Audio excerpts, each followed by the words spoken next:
श्री राम जय जय राम।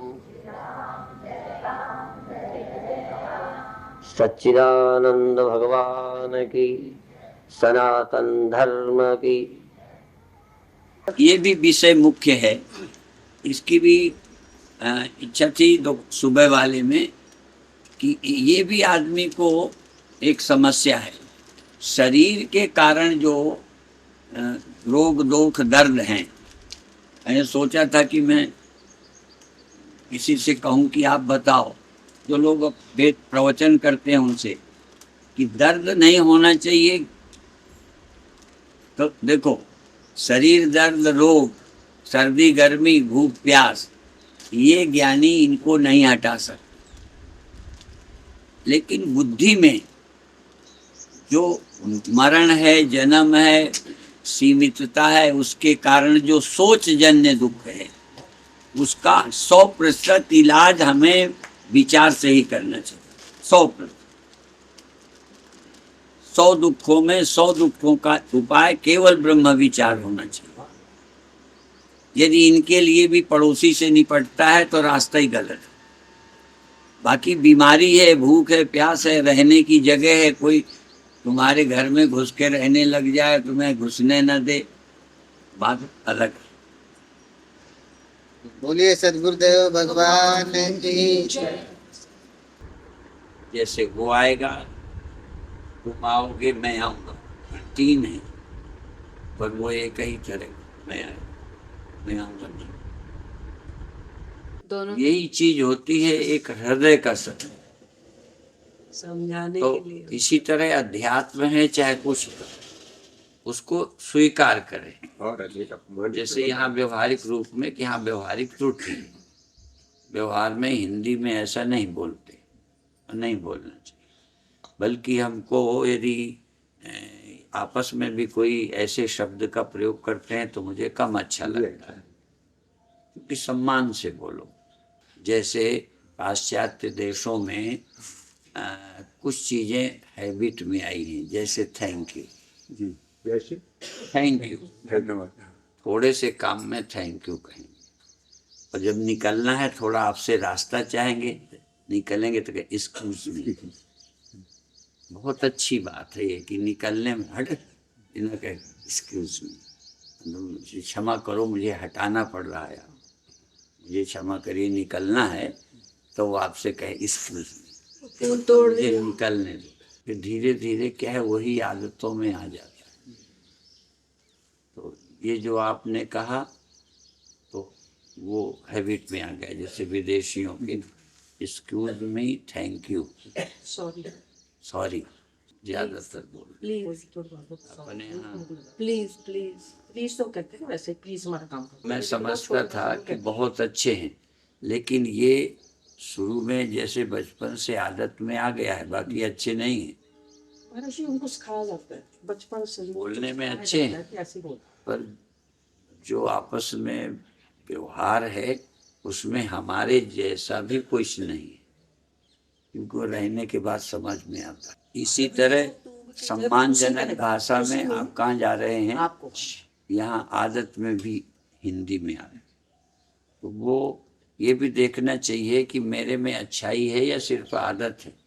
जैसे पशुओं को ट्रेंड करते हैं, तो जो सभ्य कुत्ते हैं, अच्छे आदमी के पाले हुए, उन्हें लगेगी तो बोलेंगे, जाना पड़े ना उन्हें तो अंदर नहीं होंगे, उनको बोलेंगे कि खोल दो मैं बाहर जाऊं, वो बाहर जाएगा। कुत्ते में भी अच्छी आदतें पड़ जाती हैं, पर समझदार नहीं कह सकते। समझदार और अच्छी आदत में भी फर्क है। बहुत लोग जड़ बुद्धि के हैं, बोल आता कुछ नहीं, पर व्यवहार अच्छा करना, वो हैबिट में है, स्वभाव में आया है। और विवेकी आदमी हर जगह समझ से, विवेक से काम करता है, वो सबसे ऊंचा है। हमें जो पढ़ाते थे तो कलर एक ही जैसे था, जैसे थोड़ा देखा और मैंने पैर छू लिया, छूले के बाद देखा ये कौन है। अपने उस समय की दिल की बताता हूँ, चूंकि हमारी मान्यता के उस समय के हिसाब से नहीं छूना चाहिए, तो मुझे ग्लानि हुई मन में, कहा कुछ नहीं, तो मेरे को लगा कि मैंने इनके पैर छू लिए। अब छुएंगे तो विचार करके, अब कोई ये नहीं है कि छूने के बाद हमें लगे कि हमने क्यों छू लिया, किसी के भी छू सकते हैं, पर अब एक भाव विचार करके। इसी तरह भारत की अच्छाई और भी अच्छाई, जैसे हैबिट के अनुसार काम से मुक्त रहना, जैसे अपने परिवार के प्रति भारतीयों में काम विकार नहीं आता। अपनी बहन, अपनी बेटी, अपना भाई, अपना पिता, तो हमारे एक संस्कार में आते हैं। लेकिन आप अपने को ये न समझें कि हम निर्विकार। दूसरी जगह आपका मन पता चलता है कि आप कितने गिरे हुए। भारतीयों में पारिवारिक अच्छाइयाँ हैं, इसीलिए रामायण में कह दिया कि औरों को भी पिता देखो, भाई देखो, बेटा देखो, ऐसे देखो। चूंकि ये हमारे यहाँ समझाना नहीं है, ये हमारी समझ में है, इसलिए इसको एग्जाम्पल में दिया। अब विदेशों में कोई कहे इनको माँ समझो, बहन समझो, भाई समझो, हम तो भाई बहन ही समझते, वो बोलते सिस्टर। प्यार भी करते हैं सांसारिक, और फिर भी सिस्टर बोलते हैं, क्योंकि वहाँ उनके यहाँ सिस्टर की हमारी जैसी मान्यता नहीं है। एक हमको मुंबई में कहना सिस्टर है, पर व्यवहार हमने देखा दूसरे ढंग, बहुत पुराने। तो भारत में संबंध अभी तक भी तुलना में अच्छे पारिवारिक। एक बहुत भ्रष्ट चरित्र का, तो मैंने कहा आप अपनी बेटी, सब बेकार है, ये तो बेकार की मान्यता है, ऐसे मतलब भ्रष्ट भी है और मान्यता का। तो हमने पूछ लिया आप अपनी बेटी कहना, उसके प्रति इसका मतलब यहाँ के नास्तिक में भी संस्कार धर्म का, जो धर्म को अफीम कहता है, उसको भी पारिवारिक संबंधों में अभी भी धार्मिक मान्यता है। तो ये धार्मिक ही बहन भाई, और क्या। तो ये धार्मिक मान्यता अभी यहाँ के नास्तिक में भी है। मैं प्रवचन में कहता हूँ, औरों को अफीम कहता है, पर घर में खुद भी अफीम खाता है। अफीम खाने का मतलब मान्यता का सेवन कर रहा। भारत में और आगे चल के हो जाए, लेकिन अभी भी आस्तिकता है नास्तिक में। इसीलिए पंजाब का कम्युनिस्ट धर्म के खिलाफ नहीं बोलता, वो गुरुद्वारों को, सिखों के खिलाफ कुछ नहीं कहता, और कम्युनिस्ट है, कम्युनिस्ट को वोट देते हैं, लेकिन विचारों में वहाँ इस लचीला है। मैंने एक को कहा भी था बहुत पहले नंगल कि तुम तो कम्युनिस्ट हो, तो चूंकि वहाँ बचपन से गुरुद्वारा और ये सब मान्यता आ जाती, तो वो भी इसी तरह। विषय ये था कि आदत में अच्छाई आ गई, लेकिन विवेक पूर्वक अभी ये नहीं है। जैसे जानवर भी आदत में अच्छे बनाए जा सकते, जैसे कुत्ते को उसका अलग बर्तन रख दिया और उसी में उसे रोज देते, अपनी थाली उसको कभी नहीं देते, तो आपकी थाली रखी रहेगी। पालतू कुत्ता यदि होगा तो आपकी थाली में मुंह नहीं डाले। यदि आपने अपनी थाली में कभी नहीं खिलाया, उसके बर्तन में ही दिया है, महीने 2 महीने 4 महीने साल, तो गलती से भी तुम भूल जाओ, चले जाओ, वो रोटी कुत्ते ने बनाई, वो नामदेव ने, तो वो नहीं उठाएगा। यानी कुत्ता भी समझदार हो गया नहीं, इसको हम कहेंगे अच्छी आदत पड़ गई। समझदार तो तब है जब उसमें तुम आज रख दो कि अभी इसको नहीं खाना देना, रख दो उसके में, फिर तुम चले जाओ, तब तक वो उसे मुंह लगा देगा। इसलिए कहते हैं कि अच्छे संस्कार पड़ जाएं तो उसका व्यवहार अच्छा रहता। पहले के लोग बहुत समझदार थे, नहीं अच्छे संस्कार थे पहले के लोगों। आज के लोगों में वो संस्कार लुप्त हो गए। महाराज जी, पशुओं में भी, कुछ पशुओं में ये वृत्ति नहीं, जैसे कि कुत्ते में तो है, पर बिल्ली में ये नहीं मिलेगी। बिल्ली को चाहे जितना चाहे जैसे रखो, चाहे जैसे पालो, अकेले में वो गड़बड़ कर जाएगी। अब वो आजमाया नहीं, इतने आजमाया दिन है। तक लगातार कोई चीज वो नहीं आजमाई। कोई नहीं, दूध में तो वो हाथ डाल के देख लेगी, नहीं तो गिराई देगी, मलाई खा लेगी। शायद उसे इतनी ट्रेनिंग भी कोई नहीं देता जितना उसका भरोसा ही वो ट्रेनिंग कर।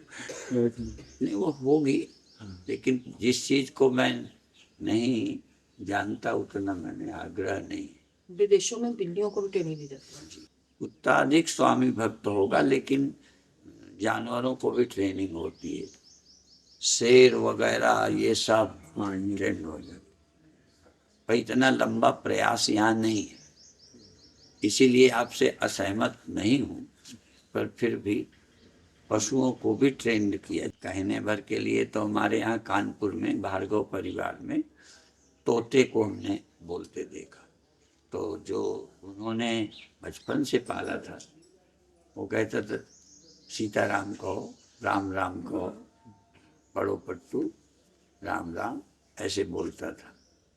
और एक वो मुस्लिम का पला हुआ लिया या छूट गया, तो इनको मिला तो ये रखे थे, तो दोनों कहे वो क्या अल्लाह कहो। अब नहीं अल्लाह तुमने कहाया तो सब लोग यही समझते हैं वो राम ही राम कहता है। वो आदत डाल दोगे तो वो भी कहते, तो दोनों लड़ते थे, वो राम कहो कहे अल्लाह कहो। तो शास्त्रार्थ नहीं कर रहे थे, अपनी अपनी आदतें थे। वो हिंदू मुसलमान नहीं थे, लेकिन बोलते वो राम भक्त था, वो इस अल्लाह कहता। ये सच्ची घटना है। उसका कारण है, ये भी सोचा कि इनमें सत्य क्यों ज्यादा है, हम लोग क्यों। तो हमारे यहाँ मान्यताएं इतनी हैं, इतनी मान्यताएं हैं कि हमारे यहाँ छोटा बच्चा झूठ बोलना सीख जाएगा। नहीं, सिखा नहीं देते, तुम मजबूर करते हो इतना, उस पर डांट फटकार है। यदि कहीं पेशाब कर दिया, ये गलती हो गई तो पता चले तो तुम डांटा जाएगा। इसलिए झूठ बोलना तो हमने बचपन में ही सिखा दिया, झूठ नहीं बोले तो पीटेगा। ऐसे ही यहाँ इतनी मान्यताएं हैं, इतनी मान्यताएं हैं कि वो बहुत त्रुटियां करता ही है। अब वहाँ का लड़का या लड़की किसी को प्यार करता है तो बता देगा, यहाँ का नहीं बताएगा। फिर यहाँ की मान्यता हमें मजबूर करती, क्योंकि इस पर हमने अध्ययन किया। सोचते हैं इन विदेशियों को खाते में, छोड़ते में, ना छोड़ते में, तो ये किया कि इनको गुस्सा नहीं आता, हेतु पकड़ो। तभी कहता हूँ ये आदत में है कुछ भी नहीं इनमें। वहाँ क्रोधी हैं, वहाँ ये साधु हैं, लेकिन फर्क है। तो हमने कहा हम साधु हैं, फिर भी कोई डाल देता है तो हमें गुस्सा आ जाता है। इनको गुस्सा नहीं देखा, ईमानदारी की बात है, नहीं देखा इनको गुस्सा होते खाते पीते में। तो फिर सोचना शुरू किया, तो इनकी मान्यता है छोड़ खाएंगे खाएंगे नहीं। अब जानवर को डाल दो, गुस्सा नहीं होगा। तो इस मामले में मान्यता भी नहीं, छोड़ना है नहीं छोड़ना है इनके ख्याल में ही नहीं है। हमारे को रोज कहा गया छोड़ना नहीं है, बर्बाद नहीं करना, अन्न देवता है। तो हमको ज्यादा डाल दोगे तो या हम बर्बाद हो या भोजन बर्बाद हो। तो मान्यता के कारण हम लोगों को गुस्सा आता है। बहुत अध्ययन किया है मैं विदेशों से, जहाँ एक तरफ प्रभावित हूँ तहाँ ये भी खूब समझा है कि इनकी अच्छाइयाँ वो आदत में आ गई हैं।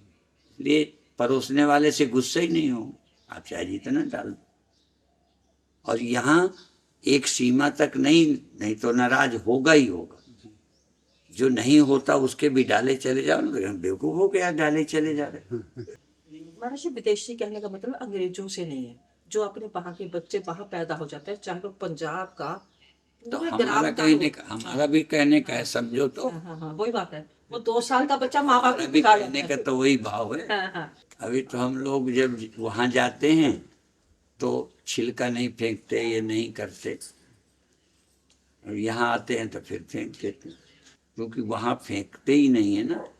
धीरे धीरे वो सावधानी आती है। यहाँ सब कोई फेंकता है तो हम भी फेंक दिए।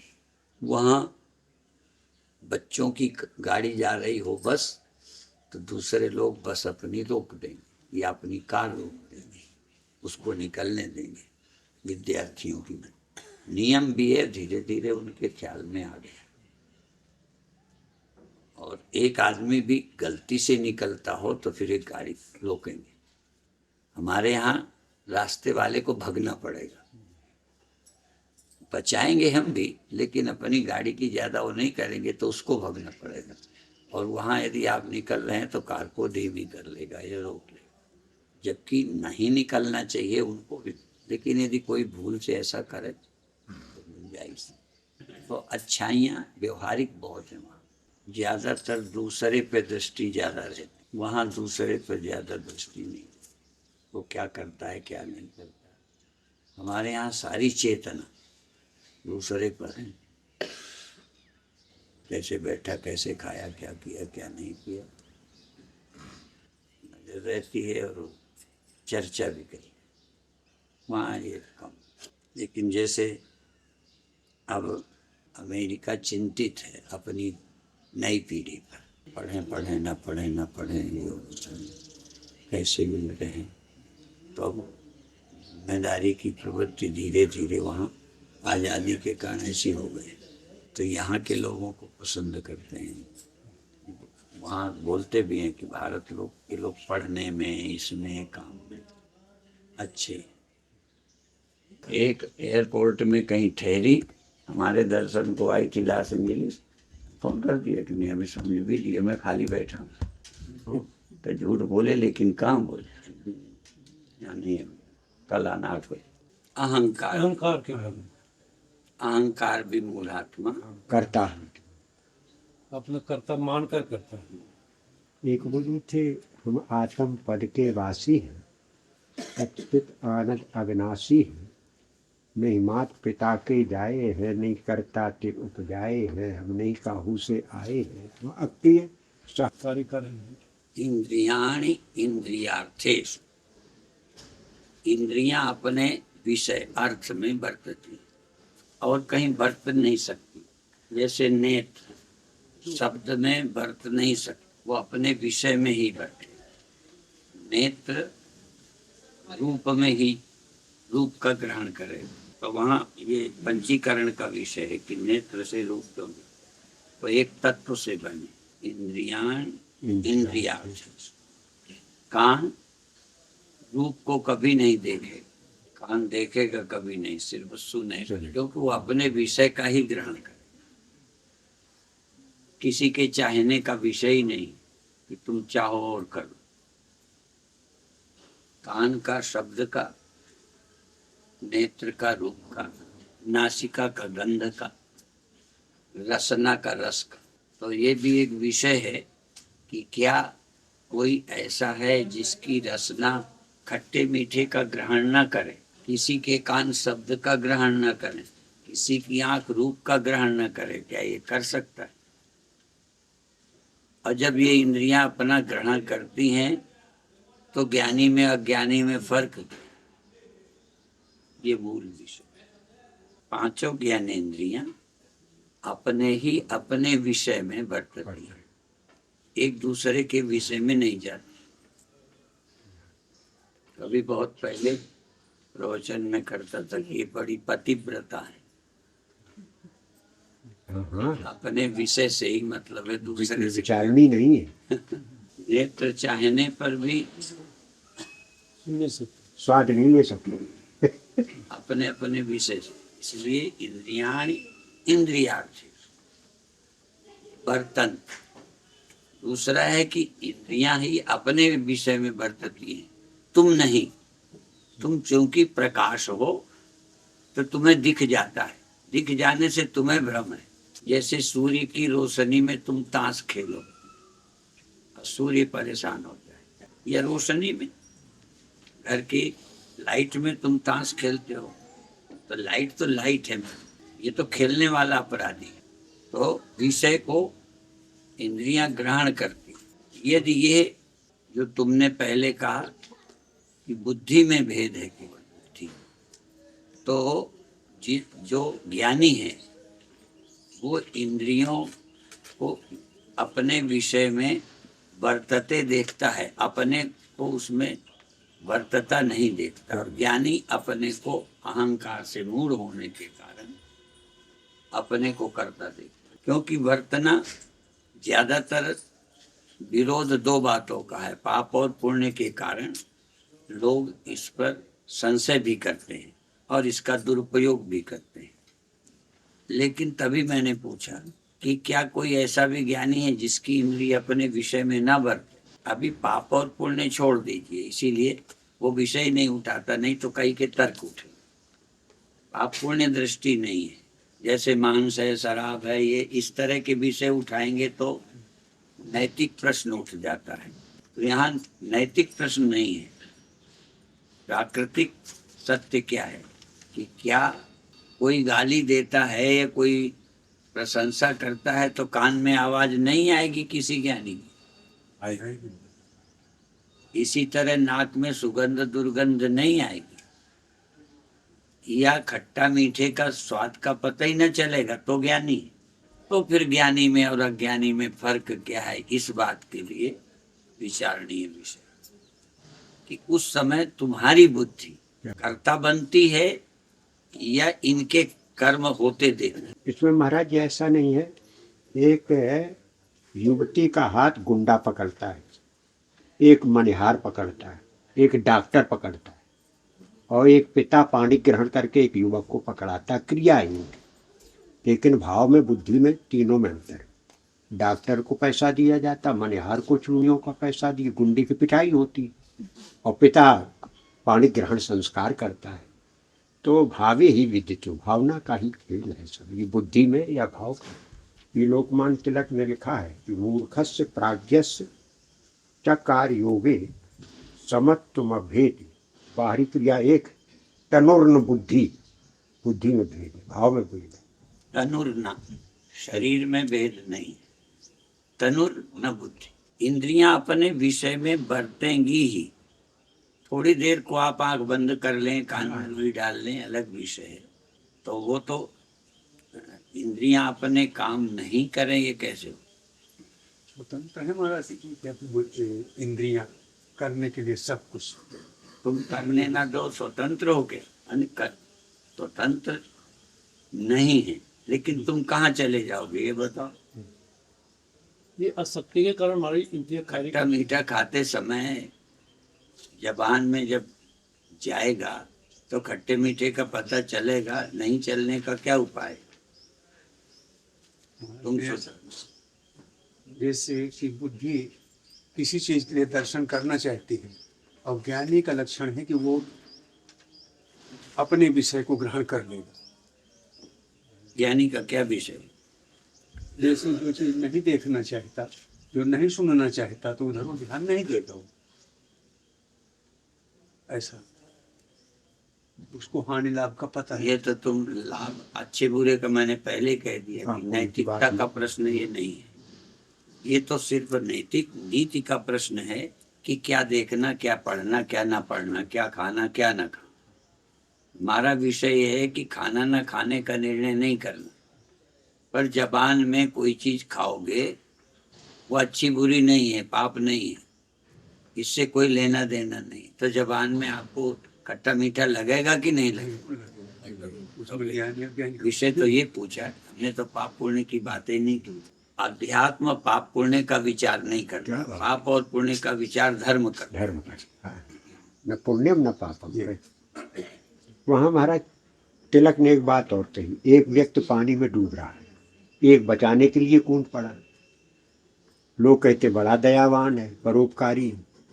वो सोचता है एकदम नहीं इसको मरने में, उसके भावना, इसको एक एक अंग को एक एक दिन काटेंगे। तिलक ने दिया है, तड़पा तड़पा के मारे। अब देखो, हम लोग देख रहे हैं कि वो दयावान है, परोपकारी है, बचा रहा है, अहिंसा परमो धर्मा का पालन कर। और दूसरों कह रहा मन में क्या है, टुकड़े टुकड़े करे, एक हाथ काटेंगे, आँख फोड़ेंगे, कान काटेंगे। तो मुख्य चीज है बुद्धि में भेद, क्या भाव से कर रहा। समझ में आया इन्होंने क्या बताया? बुद्धि करते माने अभी यहाँ ये भी है कि बुद्धि आपकी सोचती है, कोई जरूरी नहीं कि वैसे ही एक बचाता दिखता है, जबकि वो और दंड देना चाहता है। तो दिखाई बचाता पड़ता है। तो तुम्हारे हाथ में पुण्य हो गए तो देख के उसे पुण्य का आशीर्वाद वचन दे के चले जाओगे। इसी तरह एक मार रहा है, तुम उसे दुष्ट कह के चले जाओ, पर वो अच्छा कर रहा है, वो तो है कि बुद्धि में आया ही नहीं। लोगों को कहने का अभिप्राय है कि सबकी इंद्रियां सबकी अपने अपने विषय का ग्रहण करती ही है। नहीं करना तो आंख बंद कर लिया, वो विषय नहीं। इंद्रियां अपने विषय का ग्रहण करती है, दूसरे का करती ही नहीं है, वहीं रहते हैं। एक साथ तुम्हारे कान आंखें हैं तो अपनी इंद्रियां अपने विषय का ग्रहण करती। और तुम यदि अहंकार से मूढ़ नहीं हो तो तुम्हारे अंदर कर्तापना और भोक्तापना दो चीजें नहीं होंगी। यदि तुम अपने अंदर शांत हो, संतुष्ट हो, तो इंद्रियां अपना यद्यपि गुरुदेव का खंडन करते थे, बिगाड़ सागर कहते थे, विचार सागर को बिगाड़ सागर, क्योंकि उसमें एक आध लाइनें ऐसी हैं, त्यागे इंद्री हो गए इंद्री, मोह को लगे न रंचक रे। इस लाइन का उपयोग होता है, पर वहां लिखने वाले का यह अभिप्राय नहीं है। तो इंद्रियों का धर्म क्या है? तुमको नहीं लगता तुम भोगते हो कि नहीं? तो तुम यदि भोगता नहीं हो, और इसीलिए उठाया था अहंकार विमूढ़। हम मूढ़ अहंकार से हैं, मनोबुद्धि अहंकार चित्तानि नामी, जो अहंकार है उससे आप मूढ़ हैं, सम्मोहित हैं, उसके द्वारा आप कर्ता मानते हैं अहंकार के द्वारा, और भोक्ता दोनों है। यदि आप आत्मा राम है, आत्मन्यो च संतुष्टा तस्य कार्यम न विद्यते। अभी हम अतृप्त हैं, हम तृप्त हैं ऐसा नहीं, हम अतृप्त हैं। हम अभी इन्फिनिटी से ग्रसित हैं, इसलिए अपने को पूरा करने के लिए इंद्रियों का प्रयोग करते हैं। जब हम अपने लिए प्रयोग नहीं करते, हमें कुछ होना नहीं, पाना नहीं, तो इंद्रियां सहज बरतती है, तब वहां कर्ता भोक्तापना नहीं है। अभी इंद्रियां सहज नहीं बरतती, इंद्रियां अपने स्वभाव में ही है, लेकिन उनका उपयोग तुम करते हो। इन इंद्रियों के द्वारा तुम कुछ ले रहे हो, बटोर रहे हो, बटोरना चाहते। इसलिए कहा वशे ही यस्य इंद्रियाणि तस्य प्रज्ञा प्रतिष्ठिता। वशे ही यस्य इंद्रियाणि तस्य प्रज्ञा प्रतिष्ठिता। ज्ञान होने पर भी जिसकी इंद्रियां बस में हैं, उसकी प्रज्ञा प्रतिष्ठित रहती। नहीं तो इंद्रियां विषय को पकड़ेंगी तो तुम्हारी प्रज्ञा प्रतिष्ठित नहीं रहेगी। वहां स्थिति तो बुद्धि की ही होनी, लेकिन स्थित रहने के लिए और भी चाहिए। यदि इंद्रियां विषयासक्त हैं, ज्यादा उसमें वो है, भोक्ता हो अंदर से, तो तुम्हारी प्रज्ञा प्रतिष्ठित नहीं है। तो आप कर्ता हो, भोक्ता हो कि साक्षी? सूर्य की तरह ताश खेलने वाले, रामायण पढ़ने वालों में सिर्फ तुम प्रकाश हो, या खेलने वाले पर तुम्हारा कोई संबंध है? खेलने वाले से संबंध है रोशनी का, तो हो गया, मूड हो गया। तो जब इंद्रियां अपने विषय का ग्रहण कर रही हैं, तब तुम क्या कर रहे हो? तुम शामिल हो या साक्षी हो? साक्षी। ये मुख्य विषय। साक्षी हो तो तुम शामिल नहीं वो किंचित करोमि तो मन्ये, तो वहाँ अन्य काम नहीं होते, सहज जो हो रहे हैं हो रहे, बस। वहाँ ये नहीं है कि वो कोई चोरी करना जाता है कि डाका डालने जाता है। वो तो इंद्रियों के सहज व्यापार में तुम साक्षी रहते हो या कर्ता बने, क्योंकि इंद्रियों का व्यापार तो रुकेगा ही नहीं। भगवान ने कहा ना, तुम क्षण भर भी सभी कर्मों का त्याग नहीं कर सकते। अब यहाँ बैठे हो तो तुम रुचि नहीं लो, तब भी आवाज चली जाएगी।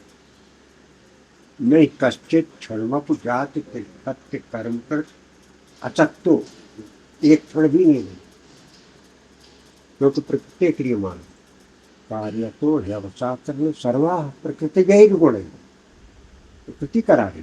तो कराती का एक अर्थ ये है ना कि विषय में इंद्रिय, कान शब्द में, नाक गंध में, चाहने न चाहने का सवाल नहीं है, वो तो कर ही नहीं, हो ही रहा, होता ही रहे। होता है। वाह, पाने की लालसा जब अंदर होती है तो जीव भोक्ता हो जाता है।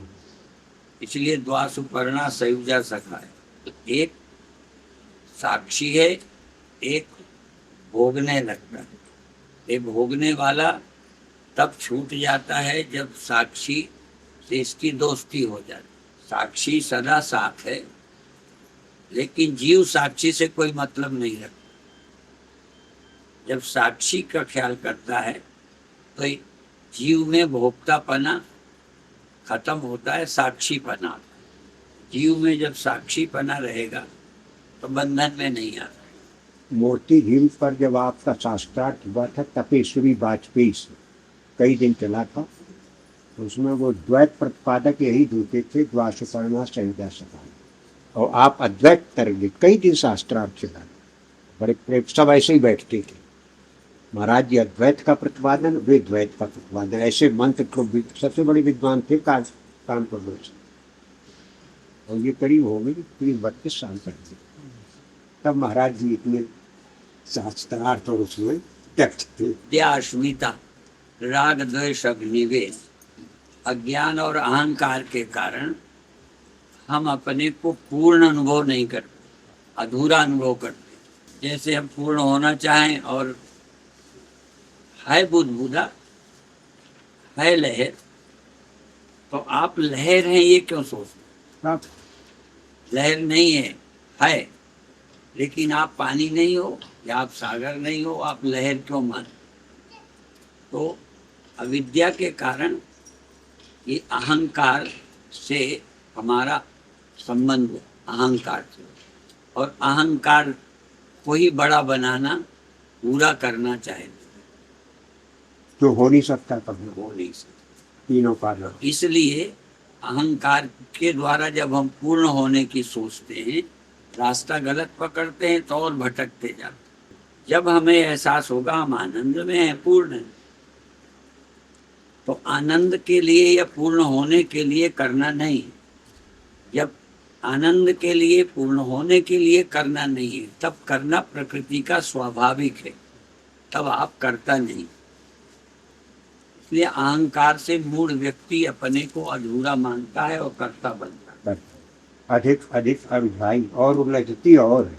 मुख्य बात यह है कि अपने को पूर्णता का अनुभव नहीं हो रहा, और कोई उत्पन्न हुई चीज, पानी से कोई चीज पैदा हो तो पानी जितनी बड़ी नहीं होगी, उत्पन्न छोटी होगी। पृथ्वी से बनी चीज एक देशी होगी, छोटी होगी। तो ये जो चैतन्य है, अहंकार के साथ होने से अपने को सीमित समझ, इसीलिए जोर दिया गया कि अपने को पहचानो। तो जाने अनजाने कहना अलग है, अपने को पूरा होने में लगे, अपने को पूरा कर रहे हैं। तो क्यों कर रहे हैं जब पूर्ण है? इसका मतलब अपने को नहीं जान। हो सकता है बातें सीख रहे हो, अपनी पूर्णता का जब तक अनुभव नहीं होगा अधूरापन रहेगा। अधूरापन के कारण पाने की, करने की लालसा मन में रहेगी, और जब आपको नहीं रहेगी, आपको नहीं है, तब प्रकृति को, शरीर को, इंद्रियों को उतनी ही होगी जितना प्रकृति से है। जैसे खाना कितना खाओगे प्रकृति से। अभी हम कहते हैं कि हाथी के दांत खाने के और दिखाने के और होते हैं। अज्ञानी आदमी के प्रायः सब काम दो, बहुत काम दिखाने के लिए। संतुष्टा सततम योगी आत्मतृप्तश्च मानवः। ये तृप्ति, आत्मसंतुष्टि, इसीलिए अध्यात्म में संतोष बहुत बड़ा गुण है, संतोष। क्योंकि इसके बिना आपको संतुष्टि नहीं है तो आप आनंद में रहेंगे ही नहीं। नहीं रहेंगे तो कहीं ना कहीं भाग दौड़ करेंगे। और इसीलिए ज्ञानियों को जो भूमिकाओं का वर्णन है, हम उतना भूमिका ना देखें, पर इतना ही अपने लिए, जैसे कुछ लोग ये कहते हैं वो अपने आप नहीं खाता, कोई कहे तो खा लेता है, अपने आप प्रवृत्ति नहीं होती जैसा कि, लेकिन उसका हम हुबहू वैसे अर्थ नहीं करते। जैसे उसे अपने कुछ होने, बड़े होने, कुछ पाने की अपने आप उसमें कोई प्रवृत्ति नहीं। हाँ, वह परमहंस जिसे अपने कुछ होने की प्रवृत्ति नहीं है, उसके कर्म सहज होंगे, ज्यादा होंगे ही नहीं। ज्यादा अति कर्म की तभी होती है जब हम अधूरे हो। तभी मैं अपनी तरफ से कह रहा था कि वो जो वर्णन है वो हम लोगों के सीमा के बाहर का, इतना ही काफी है। कोई कहे ना कहे कतक नहीं, पर आपको बहुत ऐसी प्रवृत्तियां हैं मानसिक जिनकी आप अपने आप ना हो। जैसे राम को राजा बनने की प्रवृत्ति ना हो, लोगों को हो, लोग बैठाएं, लोग ना बैठाएं। हाँ उस अर्थ में अब ये हम यहाँ जोड़ दें खाने के उसमें, तो अभी ऐसा हमारे अनुभव की बात है। ये तो भूमिकाएं भी तो महाराज जी अंदाजिया आगे बढ़ेंगे, ऐसा होगा न होगा आप जैसे ज्ञानी। हम उसके विषय में कहें नहीं, अपने को सोचें कि हमारी शारीरिक आवश्यकताएं अपने आप भी मान लो हो जाए, पर बेकार वाली ना हो, क्योंकि शरीर की आवश्यकता से वाले कर्म एक हमारी बुद्धि में आता है। ये बड़ा बनना हमारी बुद्धि में आता है, बुद्धि तो बड़ा होने वाली कोई प्रवृत्ति नहीं है। कोई कह दे कि भाई यहाँ बन जाओ, वहाँ बन जाओ, बन गए। चला था महाराज उसमें कि खड़ाऊ पहन करके नदी को पार करके चले गए शिव। दूसरे संत थे, उन्होंने 2 पैसा देकर चले गए। तो अपने मन को देखने के लिए, ग्रंथ देखने के लिए मन नहीं है जी, बहुत अच्छी। अपनी प्रवृत्ति क्या है, किसमें लगे हैं, कहाँ कहाँ समस्या उलझी है।